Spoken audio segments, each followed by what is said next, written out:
Fala pessoal, tudo bem? Hoje o vídeo vai ser sobre os supermercados Carrefour, tá bom? Nessa primeira parte aqui eu gosto de ver três informações, tá? O primeiro é o Free Float, eu gosto de empresas com Free Float acima de 25%, o Carrefour tem 19%, tá? Não é algo muito bom, né? Muito positivo, nada muito preocupante, mas eu gosto de empresas com Free Float acima de 25%.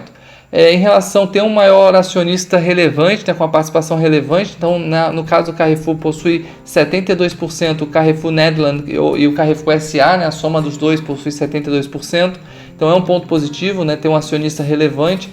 E a segunda parte aqui é não possuir participação do governo, tá? Então desses três quesitos, o Carrefour possui dois quesitos que eu enxergo como algo positivo. A última cotação dela foi R$ 20,80, tá? Fazendo a parte aqui da análise gráfica, então em 2017, ali agosto de 2017 tem a cotação dela, então o ano até 2018, outubro de 2018, ela sempre ficou entre ali os R$16 e os R$12, R$13, tá? Não subia, não descia, ficava batendo nisso, nesse canal.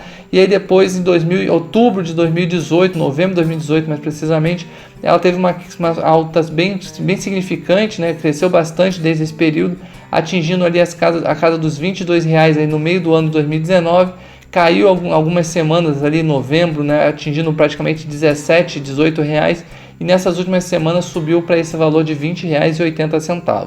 Análise fundamentalista, a gente tem informação desde 2014, né? Então ela possui um patrimônio líquido de 6,1 bilhões de reais em 2014 para 14 bilhões em 2019, uma receita líquida de 36 agora em 2019 para 58 bilhões de reais, tá? Praticamente ela foi subindo 4 bilhões aí por ano, tá, de receita líquida, e um EBITDA de 2014 de 2 bilhões, 2,2, depois foi subindo bastante, né, atingiu agora em 2019 3,7, tá? Ela está praticamente estável esse EBITDA dela desde 2017, né, com 3,7, 3,8, 3,7, apesar da receita líquida em 2017 era de 50 bilhões e agora em 2019 58 bilhões, ou seja, essa receita líquida de 8 bilhões não se refletiu no EBITDA.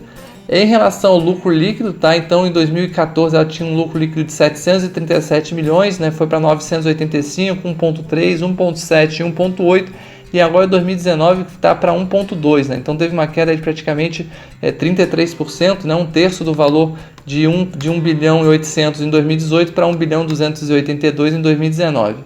Fluxo de caixa livre, tá? Desses 6 anos que ela teve, tem informações, 2 anos com fluxo de caixa livre.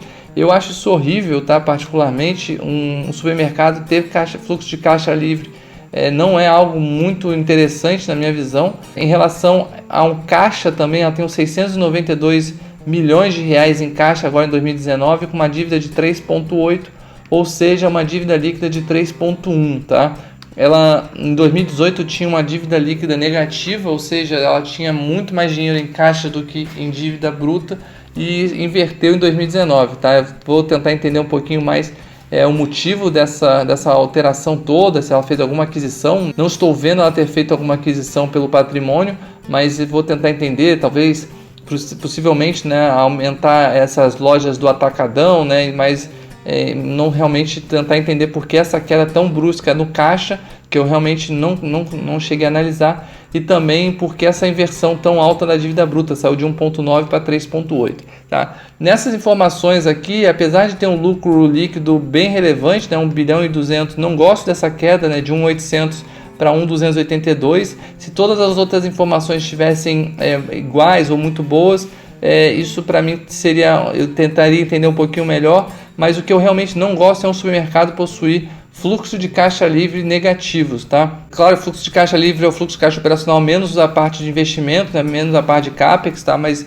basicamente um supermercado, ele por essência, né? Ele tem um fluxo de caixa positivo, né? Você basicamente ele consegue negociar com os fornecedores prazos de 90, 180 dias para pagar qualquer item e na verdade o cliente que vai lá paga na hora, ele recebe o dinheiro na hora. Então o fluxo de caixa dele operacional tem que ser muito positivo, tá? Então na minha visão eu fico um pouco ressabiado, né, em relação a ter 6 fluxos de caixa livre, 6 fluxos de caixa livre, 2 fluxos de caixa livre negativo, né? 2014, né? E tudo bem, foi algo no passado, né? A gente tenta relevar, mas agora em 2019 um fluxo de caixa livre de menos 95 milhões, nesse caso aqui eu já praticamente não iria nem seguir muito em relação a fazer análise do Carrefour na minha visão.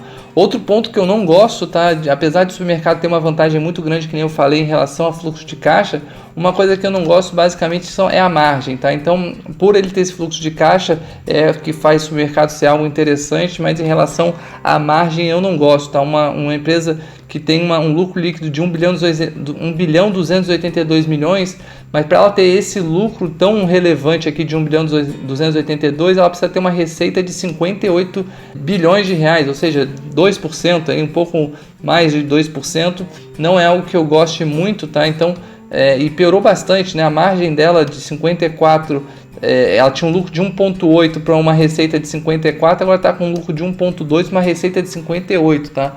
Então eu não gosto de empresas com margem muito apertada, tá? Então um outro ponto é o GPA, por exemplo, né? São empresas que qualquer erro que ela tiver, qualquer deslize, por algum motivo qualquer, algum não recorrente, algum erro da própria gestão da administração, ela pode acabar indo para o lado negativo de lucro, e eu não gosto de estar investido numa empresa com margens tão pequenas.